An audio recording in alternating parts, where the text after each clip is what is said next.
Hi there. My name is Colin Reboy, and I am here with producer and actor extraordinaire Mimi Torres. Mimi, Well, how are you today? I'm good. How are you doing? I'm doing really well. Thank you for joining us, and really excited. Yeah, thank you for having me. Yeah, of course.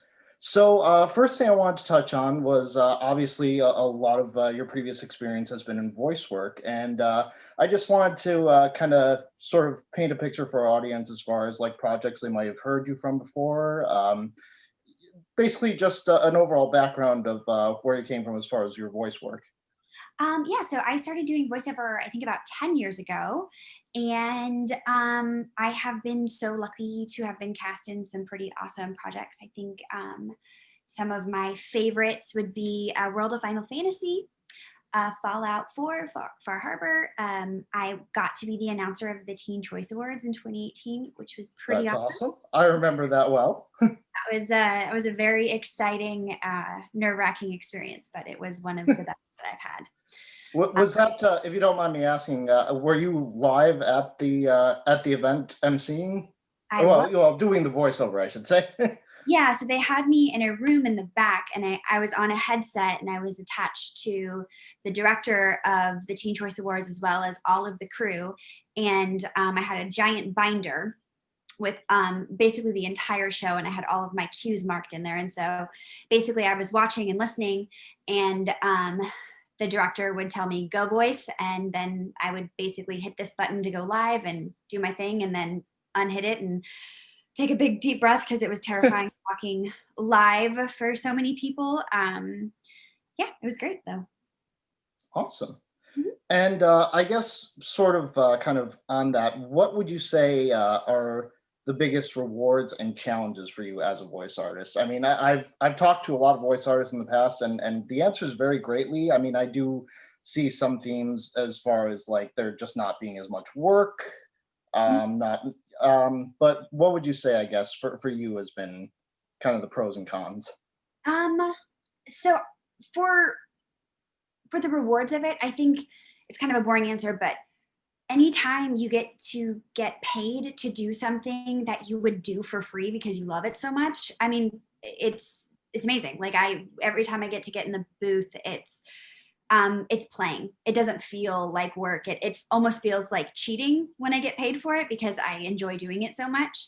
So I would say Sure. that's a huge reward. Another huge reward is being able to have worked on projects that my nephews have got to watch on television. Or there's a toy, the first toy that I ever did, my youngest nephew who just turned 2, it's currently in his rotation of like favorite toys. And so I get to see him play with that, and he knows that like, oh, that's Auntie Mimi in the bus. And so that's pretty rewarding. I would say um, challenges would definitely be booking consistently and doing so in an oversaturated market. You know, it's hard. It's we're not in a time where um, voiceover is a career where you can just like make a living. I feel like you're either booking all the time and doing great, or you're booking once in a while, and there's kind of not a middle ground, at least. Yeah, well, and I think that's the case too for acting in general. But talking to voiceovers like that, voiceover artists that's kind of been the consistent theme. You know, I've heard a lot that it is sort of like you're either on one end of the spectrum or you do it as like a side gig for fun sometimes. You know, Yeah. but I mean, yeah, again, I think a lot of the rewards are things that kind of are echoed in what you're saying. Although I do like the spin about how you have nephews and they can sort of go to that stuff, go to your work and enjoy it. Yeah. So that's really cool. That's a nice angle I think that I haven't heard yet. And of course, obviously, I and a whole bunch of other people know you from not just your work with Sugar Pine 7. By the way, if anybody in the audience has not checked out Sugar Pine 7 yet, please do. It is like one of the best channels out on YouTube. And of course, also your appearances with like Gus Johnson and Abilena Sabrina. Mhm. Can you tell me a little bit how you kind of connected with those groups? And obviously, it seems too like the groups are very interconnected in and of themselves. So I'm assuming that probably has a lot to do with it. But Yeah. what would you say are also your favorite things to work about working with them, I should say? So yeah, YouTube is pretty, everyone's pretty connected, which is great. But so yeah, I started working with Sugar Pine 7 because I was dating Jamie at the time, and he had met Steven through SourceFed, and he had started working on Sugar Pine 7. We actually did an early episode in the first season where they ended up like calling us last minute. We're like, hey, can we come and film near you guys in West Hollywood, which is where we were living at the time? And we are like, sure. And they ended up throwing me in there. And I was like, oh, this is so fun. And Steven was looking for an assistant. And I was like, hey, I could be an assistant and then possibly weasel my way into producing, because, I could just one day be like, hey, also I can help produce stuff. And that's kind of how it ended up happening. I was originally just helping Steven out around the office, and then the opportunity to make the woods came up, and I was like, hey, I actually produce short films, and like I can totally help with that. And so I got this great opportunity to not only produce that but be in it, which was a lot of fun and pure chaos, but so fun to do. And then also Gus Johnson I met through Jamie as well. I think Jamie came home one day and was like, hey, I met this dude on Twitter and he's going to come and stay at our apartment for a week. And I was like, cool, strangers from the internet are coming into our house, which is awesome. It ended up being Gus, and yeah, I formed a friendship with him through that. And then through him met Sabrina, who I absolutely adore. And yeah, working with Sugar Pine is, very different than working with Gus, and working with Gus is very different than working with Sabrina, but they all are so wonderful and creative and talented. And working with them has just been a joy. I've got to, I think I helped Gus produce a sketch. I think it was end of 2019, which was a ton of fun. We pulled Elise Williams in for that, and we were lucky enough to use the set at. The talk show skit, right? Yeah, yep.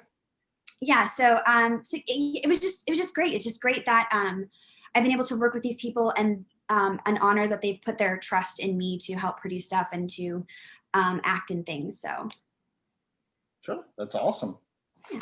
And so one of the things, and I feel like anybody who's a fan of Sugar Pine 7 always kind of has this question, and I know I see this a lot in sort of like retrospectives about the show.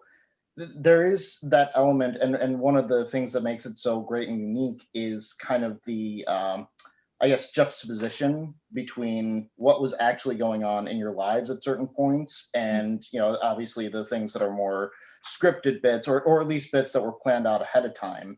And what's cool about it is it never really seems like it's aimless or anything. It always seems very, I don't want to say planned, because I think that takes some of the spontaneity out of it, but it seems like you guys had a direction in each episode. Was that ever like really challenging to navigate for you guys? I mean, I'm sort of picturing it in my head as being a very interesting tightrope to walk, I suppose, as far as like what you guys want to put out there, and also what you think your audience, wants to see as far as entertainment. Was that ever a difficult sort of transition to make between the two, or was there more of a plan, I guess? I would say that towards the end, it was the hardest, when we knew things were coming to a close, but we weren't ready to, let the audience in on that. It was really difficult to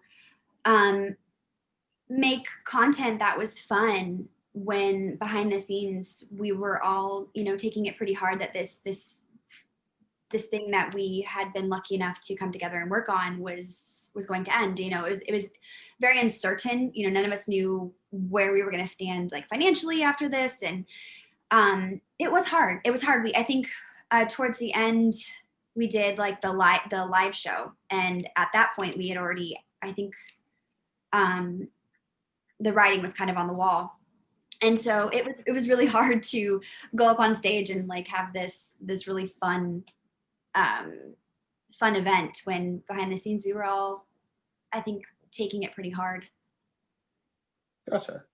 But I mean, honestly, as somebody that was watching at the time, it didn't show from my perspective beyond obviously what was available in the videos and everything. So I can definitely say, at least speaking for myself as an audience member, once I found out, it was disappointing. But I also wasn't sitting there going, "Oh yeah, something's off." You know, it's so. I mean, I guess that's a huge kudos to you guys for still putting in the work, you know, and making it enjoyable for the audience. So, you know, like I said, huge kudos to you guys on that. Thank you. Um, so something else I wanted to ask about, and I guess it's kind of related, was you know, the sort of, I have in my notes a semi-fictionalized version of you, but I think that a better way to describe it, and everybody in general on alternate lifestyle. Oh, let me try that again. Sorry, alternative lifestyles, is that, you know, you're generally the voice of reason on the show, and you kind of act as sort of like a straight foil to like Steve and Kib and James. But there are moments where you get to kind of cut loose a little bit and do some slightly edgier bits. I'm thinking one of the first episodes I saw that I think actually really got me into the show was the one where you guys are out camping, you know, like hiking, and you run into Steve's dad and Toy. Mhm. And there were some bits you threw out there that were just like, and this was like one of my first tastes of the show, and I'm just like, that's pretty out there. So I mean, I know obviously it's a very collaborative environment, you know, with you guys being producers as well. You know, were there any specific moments that for you were kind of like extra fun to sort of lean into that sort of off the wall element a little bit? Yes. I think one of my favorite episodes that I got to be really silly on, and actually ended up just loving, it's one of my favorite episodes, was when I got to make the giant pinata. And that was in the shape of a bee, and it was for B was for Beelzebub, and you know, most of the stuff that we're doing is improv, and so that it just, I don't know what happened, but it just was this really fun, funny interaction. I spent hours making that pinata for real in the office, and I cut every little strip of paper, and they actually came, I wasn't done making it when they came in to take it for the scene that we had kind of talked about using it for. And that interaction happened, and I remember watching that episode back, and I just, it was so much fun. It was fun to make, it was fun to watch. I loved the bit with Fareed at the end there, so it was a lot of fun. Awesome.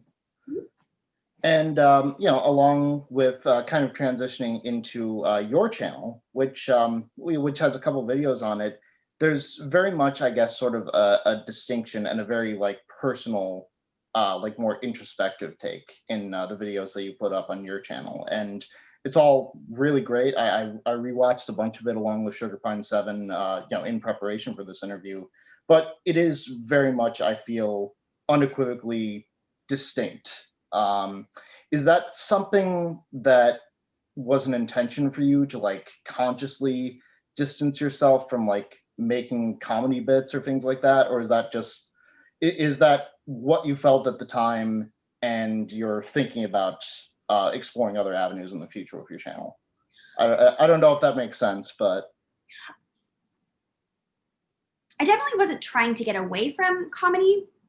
I think I've always had a really big love of design for the most part. And so my mom did interior design, and my dad is a general contractor. So it's like kind of like a family thing where we love design. We love building things. We actually renovated this house during quarantine, which was my first ever house renovation, which was super fun and exciting. And I think two of my favorite kinds of content to watch on YouTube is beauty stuff and then design. So those are things I love. So I wanted to do something like that. I would love to do more comedic content. I think the biggest issue for me there is editing. I am a terrible editor. Every time I have tried to edit, it has ended in tears because Oh my gosh, that is such a hard job. And I have so much respect for editors out there because I don't understand how you take this pile of footage and then make it work, because I just can't seem to figure that out just yet. But I would love to figure out how to do that. I just haven't yet. So, Yeah, no, that's fair. And honestly, when I was writing the question, I was thinking it was probably more in terms of, your channel's still fairly new at this point. The content you produced was, I think, only about like a year, not even mhm. old at this point. Yeah. But it is sort of interesting watching like your channel and Jamie's, where the content is either like more design based and like more introspective for you, or like taking on specific like more global topics for Jamie. And it is, I think, to me, even a bit more distinct than you were talking about with like working with Gus and Sugar Pine 7. Like their comedic styles are being distinct, but I watch your stuff and it's like it's a completely different, I don't want to say genre, but like it's a different type of experience watching that stuff. Mm. All equally riveting, but I was just kind of curious, I guess, if that was like sort of your intention going into it. Um, you had mentioned in your apartment tour, the last video you had put up, that you actually have like a studio set up for voice work in your apartment. And especially right now, not to get too much into the elephant in the room, that is something pretty handy to have. Yeah. Have you found that like your opportunities have stayed consistent or gone up a little bit now that there's sort of that remote work from home angle that you can use with voice work? I know a lot of people that I've talked to that have worked in like there's a company called Big Finish that does audio dramas in England, and they're just having the time of their lives right now because they can take care of it all in their living room, send the audio over, and bam, a couple months later there's a book. And I don't know if there's a similar experience going on for you on that front, but Um, no, it's been about the same. I think it's just that I don't have to drive to sessions now, which is great in LA traffic. I've always had a booth in wherever I've lived. Since I started doing voiceover, it's always either been a closet or, using half of a room. I was lucky enough in my last place where I had like an entire room basically dedicated to it. Um, but yeah, I've done a couple of sessions out of this new booth, and it's great. I love it. I love not having to drive places. I think there's a great program called Source Connect that literally connects my computer to whatever studio that I'm working for, and so they can handle everything. I record on my end and I send it as a backup, but they get to handle everything, which is awesome. I definitely miss the interaction of other humans, and sure. there's definitely something that feels like it's missing. But I mean, working from home is um, really isn't too new. I think for the most part, I've auditioned out of my house rather than going into my agent's office for most of my career. And it's great because I'm really comfortable at home. I'm really lucky in this place that I don't share walls with neighbors, so I can be as loud as I want, and there's not a whole lot of noise that comes in and interferes. So it's pretty great. Yeah, and I think because like you were showing off that setup before this all started, it kind of came to mind. It's like that's honestly pretty handy, and yeah. And the last question I had, it's kind of it's I don't want to say a goofy question, but it's a fairly lighthearted one. I and a lot of people that follow him on Instagram would love to know a little bit more about Pappas. He is adorable. He's a lot of fun to watch his content. How did you guys meet? Actually, we met because I got to kind of throw ideas out for episodes, like where we could film for Sugar Pine 7 once in a while. And I really wanted to film at the dog cafe. So I was like, hey, maybe could we do an episode at the dog cafe? And the boys were like, yeah, because, we're a really big dog friendly office. And so we ended up filming, I think the episode's called like He Has Fleas, or I don't know, something like that. And Pappas, I think, is actually in the thumbnail. And so we went to the dog cafe, and to be perfectly honest, and I hope he can't hear me, Pappas actually didn't stand out to me at that filming, but he's the dog like in the video that's like all over Kib, and they're making the joke about him having fleas and stuff like that. And so that was when I first met Pappas, and it wasn't love at first sight, which I feel terrible saying, but a couple months later, I had really wanted to like bust a dog out of the shelter for the holiday season. But I was traveling to the Bay Area to be with my family for a couple of weeks. And so I was having a hard time finding a rescue that would let me travel with the dog, including the dog cafe, which was a huge bummer. And then also I found out that a lot of the shelters don't actually foster out small dogs. And so I was pretty heartbroken. And was rejected by the dog cafe. They're like, oh, we can't let you because, you know, traveling. And I was like, okay, that's great. And the day before I was getting ready to leave to go to my parents' house for the holidays, I got a text from the dog cafe, and they were like, oh, actually, we have a dog for you if you want to come and pick him up at 7:45. And I was like, great, but just a reminder, I'm traveling. And they were like, oh, shoot, we forgot. You can't take him. And I was literally sobbing in a Jiffy Lube because I was so bummed that I wasn't going to have this dream of like busting a dog out of the shelter for the holidays. And so I had like this total like sad moment. And a couple of hours later, they text me back and we're like, actually, you know what, we're going to make an exception. Come pick him up at 7:45. So I went and I picked him up and they put him in my arms, and he let out a really stinky fart. And I was like, oh my gosh, I love you. You're never going back. Like, it's not just a foster. I'm definitely adopting this dog. And, you know, the second he was in my arms again, it was love. And that's how we met. And that's how he came to be my best friend. So. That's awesome. I have a soft spot for stories like that. So, really appreciate you taking the time to talk to me today. It's been a pleasure. And thank you again, and Happy New Year. Thank you for having me. Happy New Year to you too.